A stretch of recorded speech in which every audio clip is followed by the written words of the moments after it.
From the headquarters of Ramsey Solutions, this is the EntreLeadership podcast, where I take calls from leaders like you about what it takes to win at any stage of business and leadership.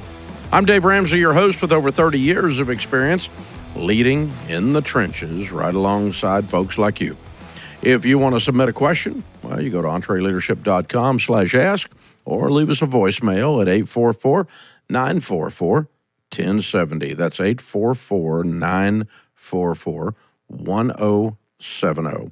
Jacob is with us in Idaho. Hi, Jacob. Hi, Dave. Thanks for having me. Sure. I'm the owner, CEO of a materials testing and inspection firm. Started it back in 2016. And this year, we have just over 20 employees, and we're on track to end up right at $4 million. Good for you. Well done. With a 25% bottom line on that, which is awesome. Wow, that's amazing. Good for you. Cool. My question is, how do we more accurately plan and forecast for the upcoming season and year? Well, I mean, I think it's obvious that generally forecasting is based on the last few years as a trend line, right? And so if we go back, what did you do in 2022, 2021, 2020 might be weird, but what's your trend line on that, and what information can you gather from that informs 2020, that informs this year, right? And so we're always doing that. And so your next year is always like the year before, plus or minus the things that we are that are given. I mean, we know we've got increasing cost, or we know we've got this customer is going away, or we know we've got a new customer coming online that we didn't have last year, so we can add that to the forecast. And so whatever's different, but you take last year's your baseline, and then whatever differences there are, we add and subtract those to try to come up with this coming year. And the longer you've been in business, the more accurate you'll be able to forecast. The longer you've had that product line or that service, the more accurate you'll be able to forecast. The first year you're doing it, your forecast is a guess. It's not even an estimate. It's just a guess. It's based on numbers, but I guess we're going to sell this many units for this much revenue, and I guess we're going to have these expenses.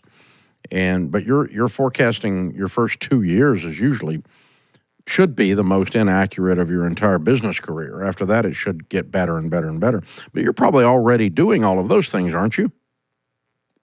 Yes, but my issue comes up so last year we did 1.6. Whoa! And then we jumped, So what caused it to more than double? Well, that's kind of the part of my issue is that we are, so working in construction, right? I say that we're akin to a trade, but we work more on the engineering side. Yeah. But we're the last thought on whether it's a contractor hiring us or an owner developer. We're the last thought. Like I've had times they're breaking ground and then they call us, "Hey, we got this project for you," and it turns into much bigger than we ever anticipated. But I've also contacted some of our larger clients that are year after year, and I'm like, "Hey, what do you got coming up?" And there's crickets because of their internal lack of communication. And so that's where I'm just trying to get better ideas of how to communicate with some of these clients of ours so that we can... Out of $4 million, how many clients are you running? 60 to 80 a month. We had the month where we were on 100 different projects. Okay. Well, that's a pipeline that you ought to be able to say, okay, what did I do to get 60 in the pipeline versus 30 in the pipeline? That's not based on their whim. You've done something that's caused you to get 30 2 years ago you had 30 and now you got 60, right? Yeah. I mean, if it was 3, I could see the volatility. because it would just, you know, it's on their whim and crap. I don't know what that one's going to do, and that's 1/3 of the forecast, right? That makes it inaccurate. It's very difficult to put pen to paper on that one. But where you're going from 30 to 60 or 30 to 70, you're doing something there. That's different projects, different customers, right? Some of it is, yes.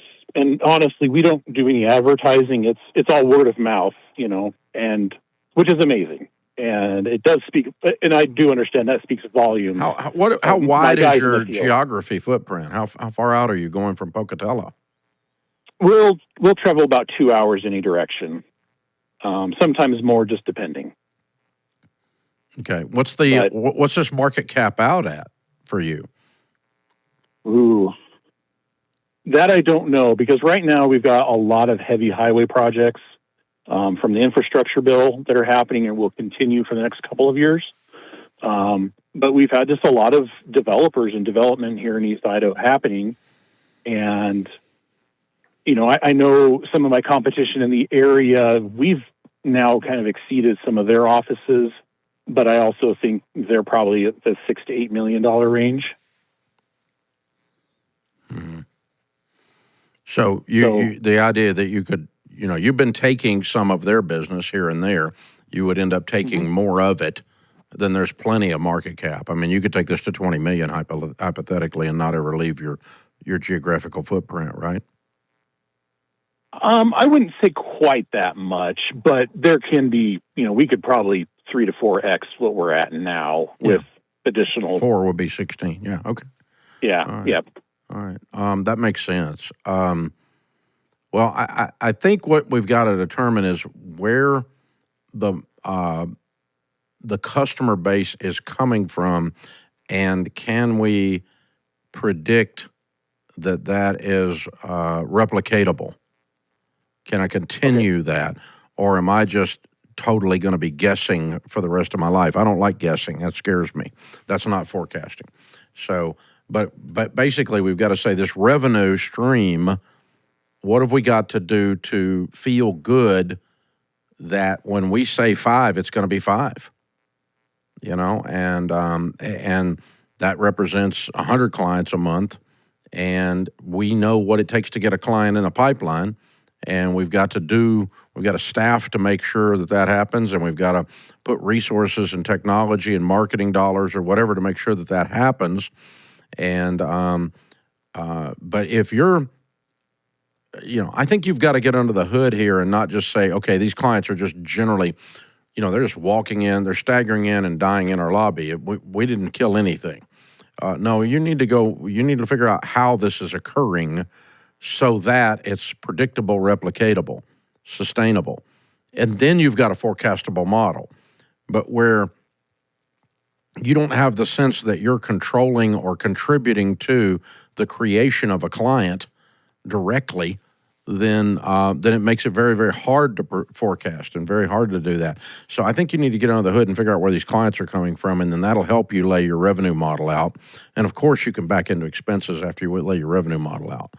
But I think you're doing something more than you realize you're doing. That the organization is doing something to put these things in what are the, maybe you're going to need to go back and survey, if you're doing 30 to 100 a month, or if you're doing 70 a month, you need to go back and survey, a couple of hundred of these people and say, okay, how did you choose us? What was the process? How long is the pipeline? Where'd you hear about us? What was the brand differentiation? What was the value proposition? Why'd you choose us, in other words? And how did you hear about us? And then, you start to put together a marketing plan based on that, because then your customer starts to have a persona. They start to be our general customer comes to us this way. It takes 5 months to develop them from initial contact. And then I've got a predictable environment that I can create a forecast out of.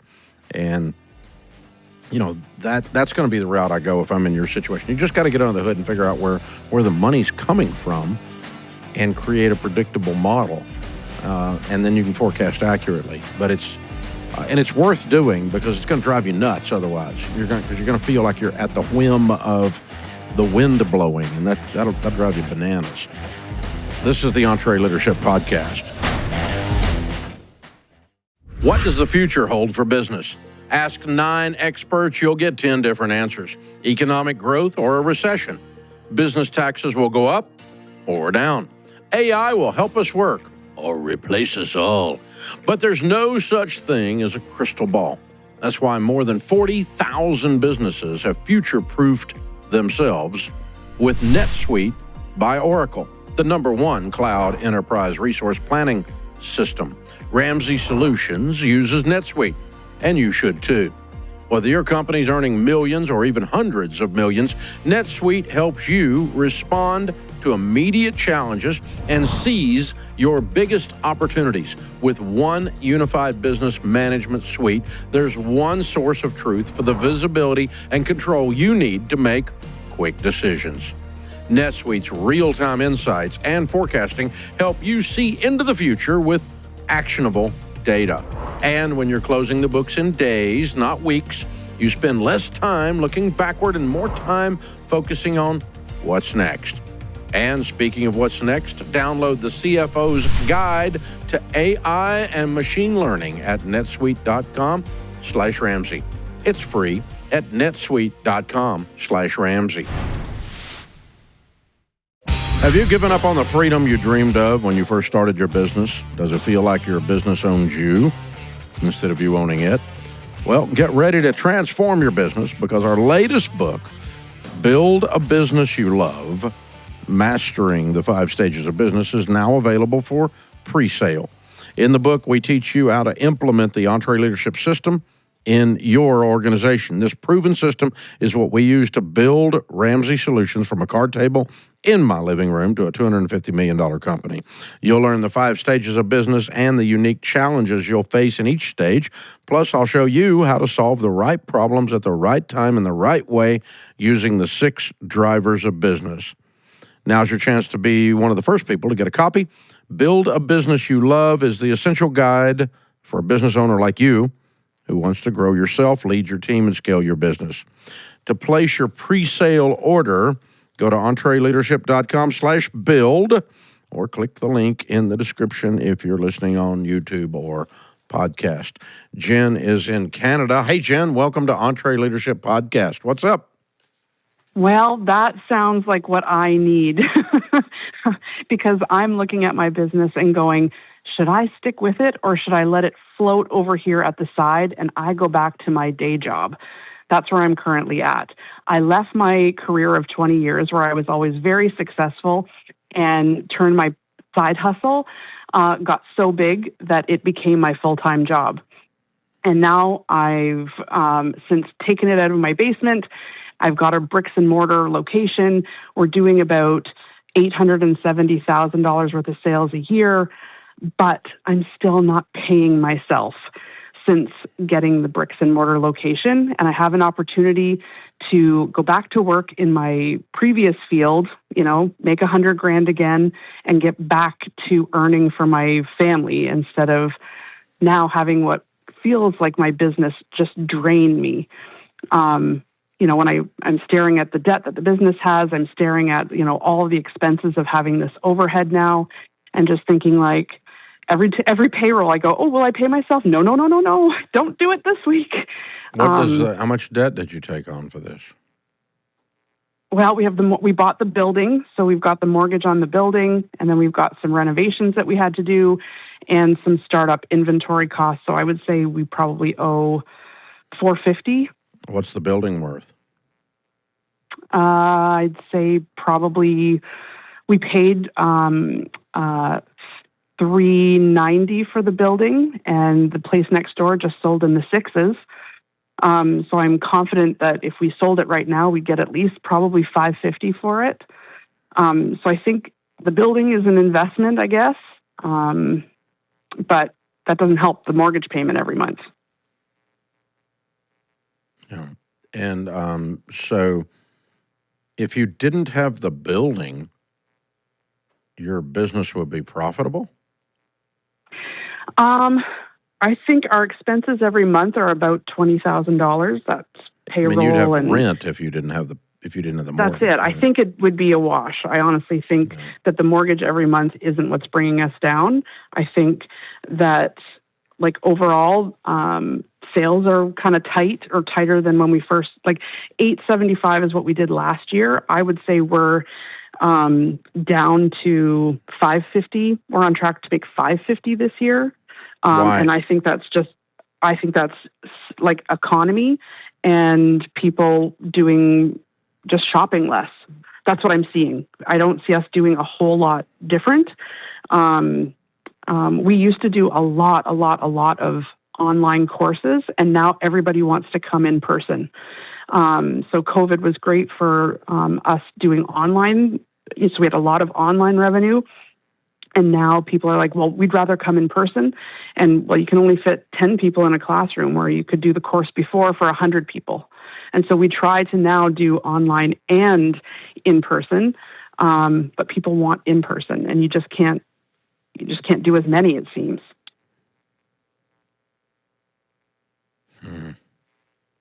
So my question really is, if I'm trying to adhere to the baby steps at home, which I am, but I'm never bringing in any income, should I allow my business to run as is? No. Without me here every day with the employees that I trust?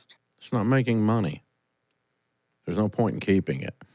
I'll just shut it down, sell the building. Or you've got to see a way to make it profitable, one of the two. If you can figure a business model that gives you hope, a business model shift, a pricing shift, a delivery of product shift, whatever it is, the way you're doing the classroom thing, to where you actually are making a profit and you are paying yourself, and you can see your way to that. If I try these three things and they don't work, then I don't know what to do, then I need to close it. If you've tried everything and you don't know what to do and you're just waiting on lightning to strike, then it's time to close it. You close something, you end a relationship, or you end a business, you end a job, you bring an ending to something when you lose hope that it's going to get any better. What's your opinion on it making enough to pay the employees? No, thank you. Not enough to pay me too. No, thank you. It's not a hobby, it's a business. It's not your job to only create jobs. It's wonderful that you create jobs, and that's a cool thing. But you're supposed to be making money owning a business. That's the point. It's not a hobby, and so you need to have a way to get this profitable, or you need to close it and sell the building and get out of the debt. And I don't know which one. I don't hear the idea floating in our conversation that saves this, but it may be there. I just don't know what it is. And so I don't know what the idea is either. Yeah, I think I would sit and spend some time in prayer, spend some time maybe even with your leadership team, if you're married, with your husband, and talking about this and saying, okay, before we close it, is there anything else we want to try? And if we try those things and we can't get it profitable, we don't see a way to scale this, we don't see a way to break this log jam, then me working for free, me owning a business and being $450,000 in debt to make zero money is a bad idea. Yeah. That needs to go away. And the great news is it can go away and you can clear the debt and maybe put a little money in your pocket and restart your career. But I'm going to try to figure out a way to deliver this service in a way that I can get enough scale to it at enough price that it makes me money. If the people want to come in, there's only room for 10, then maybe your pricing is too low per unit. If we raise prices, will we have the same number of customers? I don't know. I'm amazed at what people will pay for small group engagement situations versus being in an online setting, and for the personal attention of. It's almost like having a personal one-on-one coach because there's only 10 people in the room, and so I'm amazed at that price point and what it will do in some areas. It might not do in your area. It might be the area of business you're in, what you're teaching or how you're doing it. It might not work for you, but so I'm going to give myself, you've got a lot invested in this emotionally, financially, and everything else. So I'm not going to close it today. I'm going to give myself 30, 45 days to come up with an idea or maybe to try a couple of things and But I'm going to, once I have exhausted all reasonable possibilities, and then the conclusion is that I'm going to stay $450,000 in debt to break even. And no, thank you. And make no, I'll just close it, sell the building, and go get a job.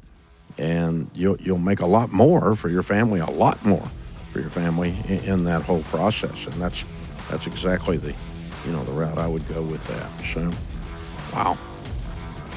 I feel for you. I wish I had the perfect thing I could just throw at you and go, just do that. But I don't understand enough of what you're doing to throw that at you. I'm sorry. This is the EntreLeadership Podcast.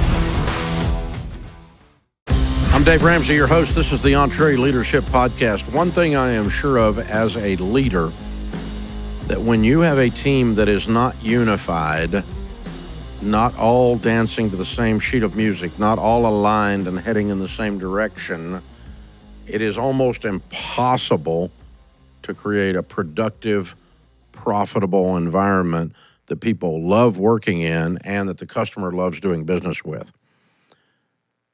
And yet very few teams are actually unified. People get away with it all the time. They seem to out-earn their stupidity on this subject. It's crazy. And I have looked at unity and studied the power of unity for a very long time. The power of synergy, the power of when three people are agreed on something, when five or more are agreed on something, and we're all aimed at that direction, and we're all pulling out all the emotional and spiritual stops to cause it to happen. It's amazing what you can pull off with a team that's doing that. And I really don't know, after 30 years of doing this, what creates unity. But what I do know, and what I recognized a long time ago, is what destroys unity.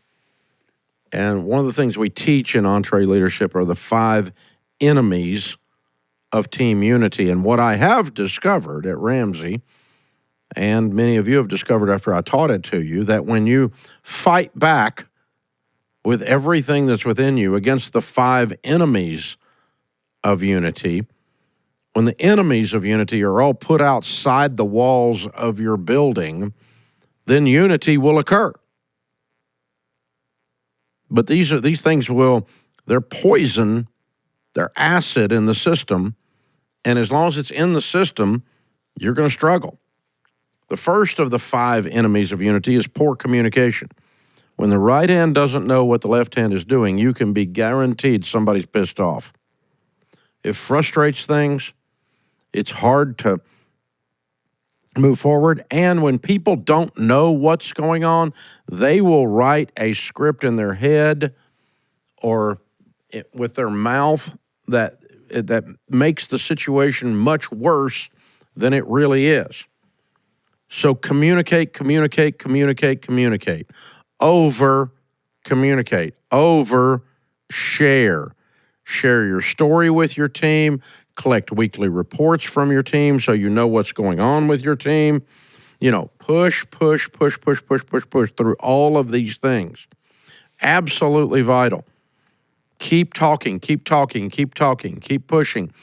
Have staff meetings. Have anything you can do to create wonderful communication. It's absolutely necessary. And have something like a vision statement. Have something like a mission statement. This is who we are. When we're not doing this, we're not a we.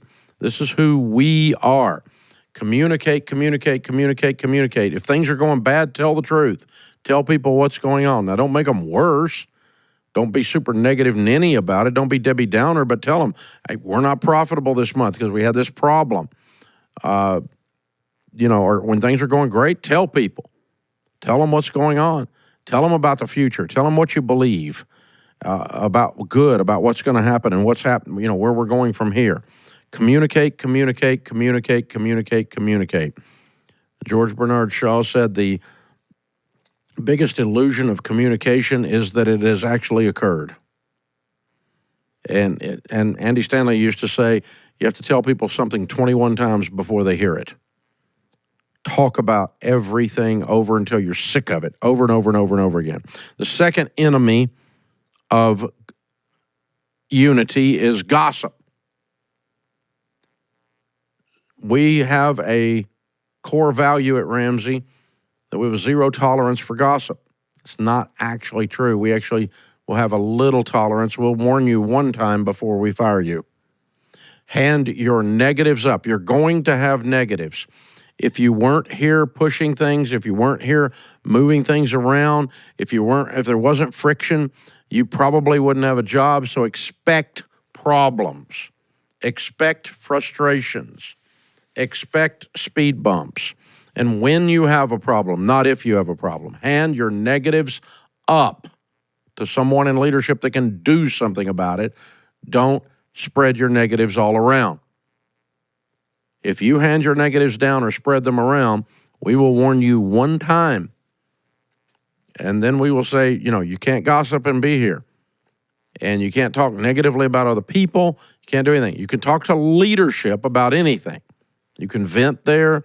You can't be belligerent, but you can bring in a concern. You can talk about this situation with this person. You can this relationship breakdown, anything you want to do. And so we're going to fire you if you gossip at Ramsey. And by the way, if you were to take a poll or a survey, which we have done, of the people at Ramsey, it is one of their favorite reasons for working here. They work in a non-gossiping environment because gossip destroys the environment. And the worst form of gossip, in my mind, is where you're running the company down, you're running the leadership down, you're running the ownership down. And my friend Henry Cloud says, I don't understand people pee in their own cereal and then gripe because it tastes bad. You work there. This is where your money that feeds your family comes from. Your children, have food because of this place, and then you are tearing down the place? What kind of moron are you? I might not even warn you once for that one. I might just fire you for that one because that's not only gossip, it's disloyalty, and it's a lack of integrity. But, depending on the situation and how extreme and so forth, we're there. But, well, I hate this or I hate that or whatever. That's fine. Talk to leadership about it in a non-belligerent way, and you're safe to do that here. But we have a zero gossip policy at Ramsey. That simple. The third enemy of unity is unresolved disagreements.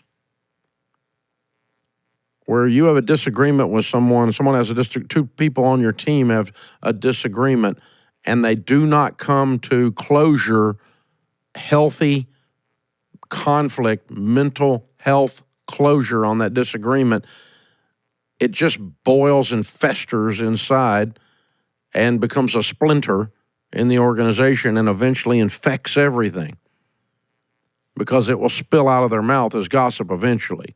It'll spill out of their mouth as some kind of negative situation. So teach the idea that good organizations, my friend Pat Lencioni talks about this, the best organizations learn how to do conflict well. It's mental health. It's organizational mental health to learn how to do conflict well. We do a lot of conflict at Ramsey, but we're not destroying the human beings that are involved. We're destroying bad ideas. We argue about which play to call to win the Super Bowl. We do not argue about, whether so-and-so is capable or not. That's a different discussion, and that's not an argument. That's deciding whether somebody can stay or not based on competency. But this idea that everybody can disagree, everybody can not like each other, everybody can disrespect the value system of the other person and still have productivity and still have unity is crazy. So you got to have difficult conversations. You've got to bring stuff out. You got to talk about it. I had one person come in my office and say, well, I need to tell you this about so-and-so, but you can't tell them where it came from. You don't need to tell me anything then. If you can't stand behind your words, then you don't need to come in my office and tell me something. You're just whining. So if you don't feel strongly enough that this matters to the good of the person you're talking about, the good of the company, the good of the organization, that you can stand by your own words, then you don't need to utter those words. That's cowardly. Because I've got to go deal with it once you tell me. And I'm not going to go deal with it with an anonymous source. How cowardly is that? An anonymous source came to me and told me that you were doing, oh, bull. What a wuss. So, don't come in my office and tell me that. Just say, hey, got a problem with so-and-so. I heard so-and-so. I don't know how to talk to him about that. Can you help me? What do we do? Say, I'll talk to him about it. I'm going to tell him that you heard this, and I may call you back in here. And we may all sit here and talk about it. But we're going to have a resolved conflict, not an unresolved disagreement when we finish, 100% of the time. Had another lady came in and she said, well, I've got to talk to you about my leader. They're incompetent this way. They're incompetent this way. And I said, yeah, I understand. And I appreciate you bringing that to me. And actually, a couple of points you brought up are not right. And I told her why. And a couple of points you brought up are right. And we're working with your leader on that. And we're, no one in the building is perfect, but we're working with them. Thank you for bringing it to me. I appreciate that. And know that this is a project that's underway. Well, 3 weeks later, she's in my office with the exact same issues. And I'm like, I told you we're working on this. And she's like, well, it's still there. And I'm like, well, I know it's still there. It was 3 weeks. It doesn't, it's not like you're going to fix this in 20 minutes here. Ride with us on this ride. This is a process where we don't shoot our wounded. We work with folks and bring them back to wholeness and move on to the next thing. I said, and 3 weeks later, she's back in my office again. And I said, look, now you're not questioning that person's competence. Now you're questioning my competence. Bringing the same thing in here 3 times after I've explained it to you is now you're saying I'm not competent because I haven't fixed it at the speed at which you think it should be fixed. So now you and I are starting to have a problem because you can't think I'm incompetent and work here. That won't be okay. I'm the owner. And she ended up leaving, which is okay. It's perfect. That was a resolved disagreement. The fourth one is lack of shared purpose. The team needs to know what your desired future is. We help you with that in EntreLeadership. The team needs to know what your defining objectives are. That we help you with that in EntreLeadership. We work you through all of these processes. The team needs to know what's going on and be aligned, and this is where we're going, and this is how we're going to get there. These are the processes. And this is what winning looks like. This is what the end of the year, we need this many numbers on this revenue, on this sales units, whatever it is, and we're all aligned on that. We have a shared purpose. We're not running in 14 different directions. If you run in 14 different directions, all you do is destroy the wagon. You don't pull the wagon. You just tear it apart. So we have to pull the wagon up the hill, and we have to be walking in the same direction and aligned in our steps and in our processes. And that comes from communication. And that comes from having a shared purpose and then aligning everyone to it. So when the right hand doesn't know what the left hand is doing because they don't know what they're doing, because nobody knows what they're doing, there is not a shared purpose. You can't win. If we can all agree that we're trying to score a touchdown and what a touchdown looks like, there's a line over there. We need to get the football across that line. Then the only thing we've got to fight through is what the most efficient way to get that ball across that line is.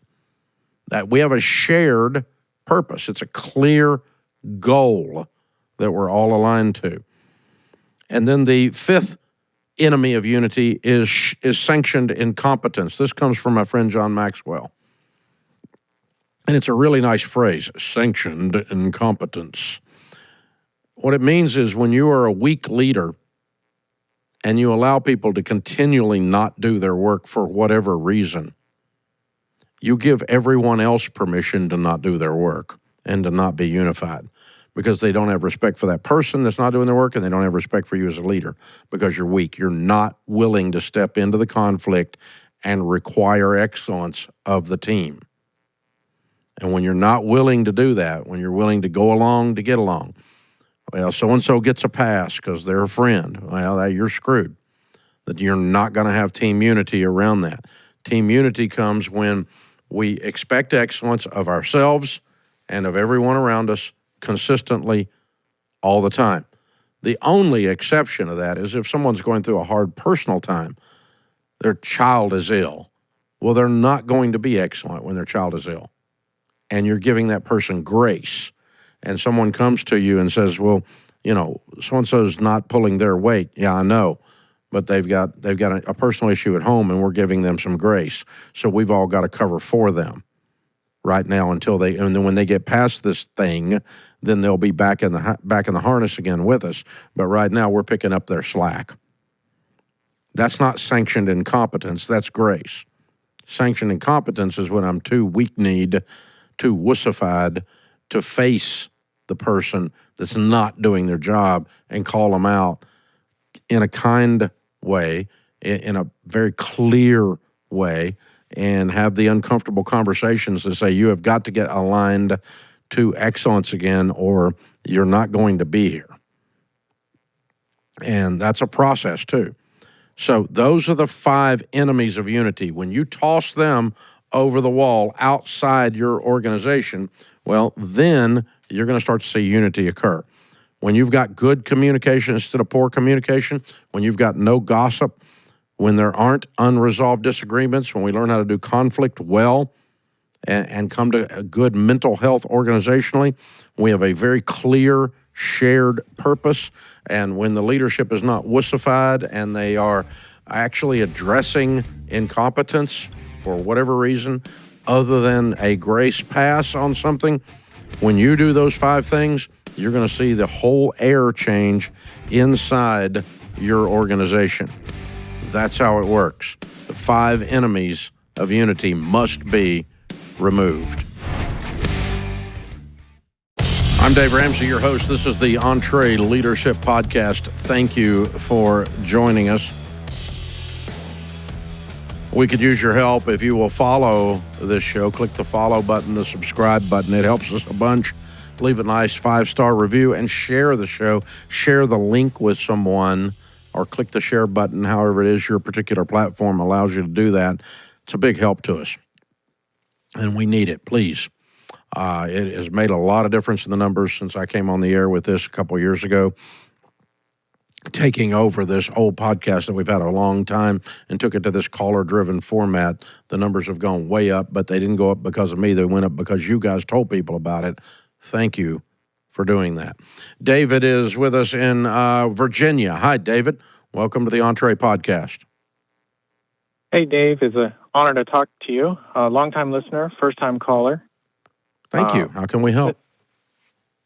I am an owner of a deck building company. We did about $1.4 million this year, and we have about 12 members on our team. Okay. We went to a summit this year, got all hooked up with a coach and advisory group, and we've been killing it this year. Question I have for you is, I want to keep growing, but I'm struggling with feeling the burnout of having so much stress, of having so many people on the team now. I know it's just 12, but it's 12 families that we're close with, and they depend on our company for their livelihood. So how do I weigh when is growing enough and how much do we keep growing? What's the stress from? Well, we... How is the team causing you stress? Right. I've become the chief accountability officer, and that's not exactly my strength. Accountability for what? For their KRAs, they're hitting their numbers, profitability, training, and it's we hired up a lot of guys this year, and then we had to let some go, and now I think we're in a good place now, but it's still, we got a very young team. What's the stress again? Where's the stress coming from?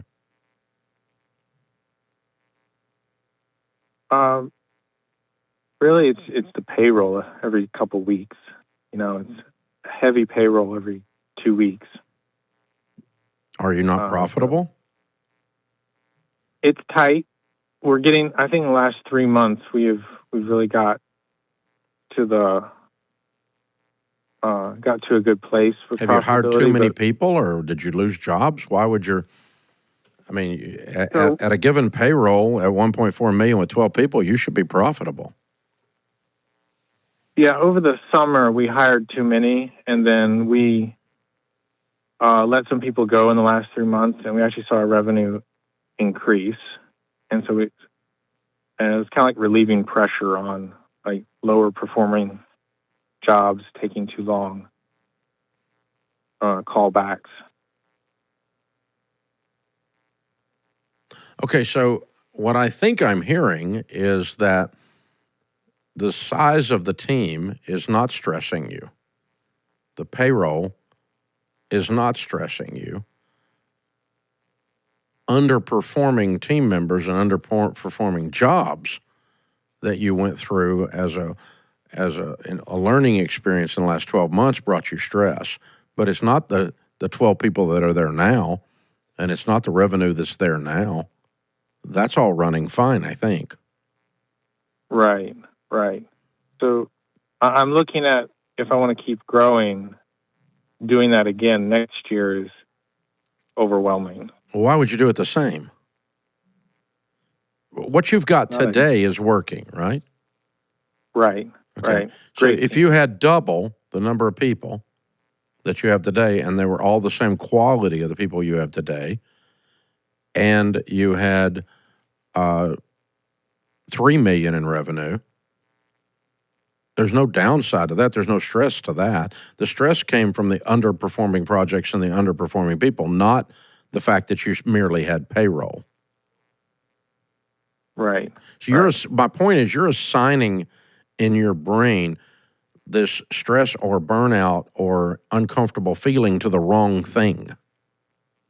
You've assigned it to team size and to revenue size or payroll size, and that wasn't what was causing you stress. What you told me was causing you stress was crappy people and crappy jobs. And if you keep doing the same crappy people and crappy jobs over and over, well, you would deserve the stress. But that's not a reason to downsize. You wouldn't do that. That'd be silly. Right. So why is it you would think that I have 1,000 people and I'm not stressed? You have awesome team members. Uh-huh. Why else? They're great at what they do, and they... Plenty of revenue to pay them. Right. We don't hire more people than we have revenue. Now, the stress that I do have, can come from the exact same places you had last year. It can come when crappy people get in the building. And removing crappy people is a stressful process, right? Removing the donkeys because I accidentally hired one, or we accidentally hired one, wouldn't be me, but we accidentally hired a donkey instead of a thoroughbred, which is what happened to you. Or we have a business unit that is not performing and the revenue starts getting tight, and always the biggest line item in a business unit, expense-wise, is going to be payroll, just like you have. And so that's when when things are screwed up, it's the screwed up stuff that causes stress. It's not the scale. That's my point. Right.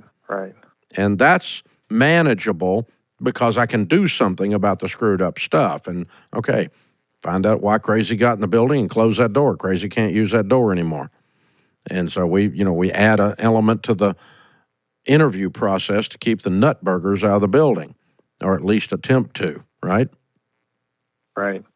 And because I got to tell you, man, you got 12 people, 1 or 2 bad ones out of 12 people can screw up the whole. I mean, it just takes all the fun out of the business. Yeah. Because they take up they burn all your calories. And they're 10% of your people. And they burn all your calories because they're doofuses.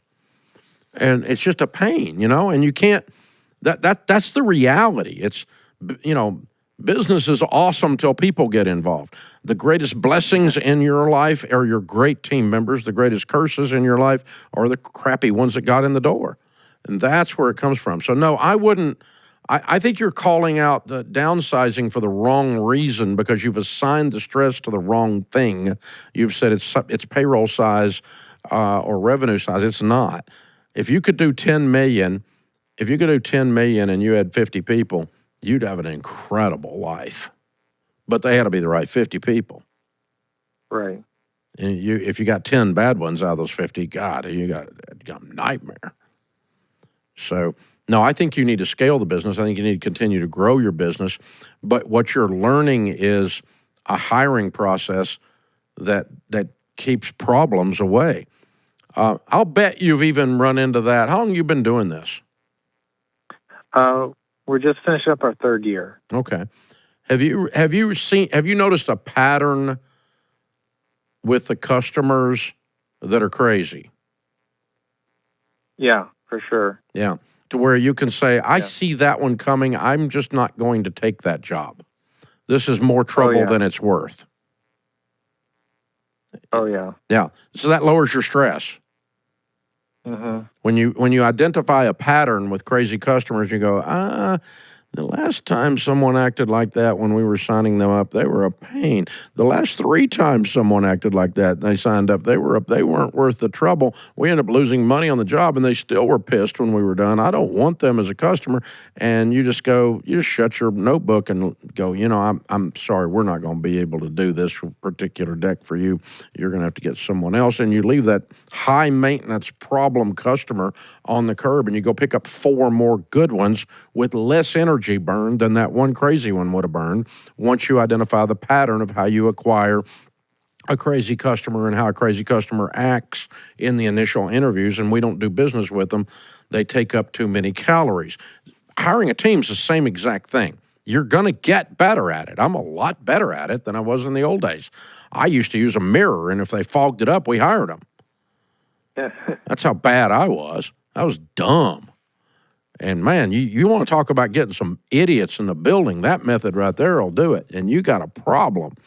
And you're trying to herd cats, and they're all crazy cats. It's just a mess. So, David, I think you're better at this than you feel like you are. And your lack of confidence, I think you've learned more in the last 18 months than you're giving yourself credit for. I don't think you're ever going to have the exact same mistakes again. You'll have new ones, but you won't make the exact same mistakes in hiring or in crappy projects that aren't profitable that you did in the last 18 months. I don't think that cause of stress will reoccur. You'll have a different one later, but it is not associated with the size of your payroll. And it's not associated with the size of your business. That's not causing your stress. The fact that you're assigning that is caused by you got some of your confidence stolen when you got your nose bloodied on those other 2 things. And now when I look up, I go, gosh, I don't know if I've got what it takes to do this. Well, you do have what it takes. I can tell by talking to you. You've got the right stuff to do this. I think you've just framed it wrong. And once you reframe it and say, okay, I am not a guy that has a bad team. I have a good team. I had a couple of bad ones, but that's not who I am. And now I've learned from those bad ones, and I may get other bad ones in the future, but I won't get them for the same reason. And I'm not a guy that has bad projects that take too long and aren't profitable. I know exactly what caused that, and we won't do that process again to create that style of business again. That's no fun. I'm going to pass on that. You're a good man. You need to keep fighting, brother. Remember, better a weary warrior than a quivering critic. This world needs more high-quality leaders. Take courage and lead. I'm Dave Ramsey, your host. Thanks for listening to the EntreLeadership Podcast.